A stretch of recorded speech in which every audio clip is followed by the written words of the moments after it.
Қазгидрометтің хабарлауынша Шымкент қаласы аумағында 10 қаңтар сағат 9:00-ге мәлімет бойынша қар қалыңдығы 26 сантиметрге жеткен. Қала көшелерін толассыз жауған қардан тазалау жұмысына 350-ден астам техника және аяқ жолдар мен аялдамаларды тазалауға 1140 жұмысшы жұмылдырылған.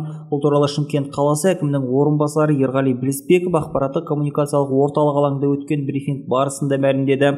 Қала әкімі орынбасарының айтуынша, көшелерді қардан тазалаудың да өзіндік талаптары бар. Кешке қар жауғаннан бастап бізде техника шыға берді. Мен былай дұрыс түсіну керек та, ол жерде жұмыстарды қарды бізде бүйтеді. Қар жауа бастады, сразу начинайте, пожалуйста, жинаңыздар дейді. Ол жинауға мүмкіншілік жоқ. Неге техниканы құртамыз, содан кейін біздің асфальтты құртамыз. Содан кейін ол қардың өзінің бір слойымен келу керек, сол кезде жиналады. Сол бірінші ол қар жауады. Содан кейін бір кішкене бір 5, 7, 8, 10 деген сантиметрге жеткенде сол кезде құм себеді. Құм сепкеннен кейін тұзбен бірге ол аралайды да сөйтіп сол кезде жинайтын жағдайға келіп қалады. Оған дейін ешкім жинауға шыға алмайды.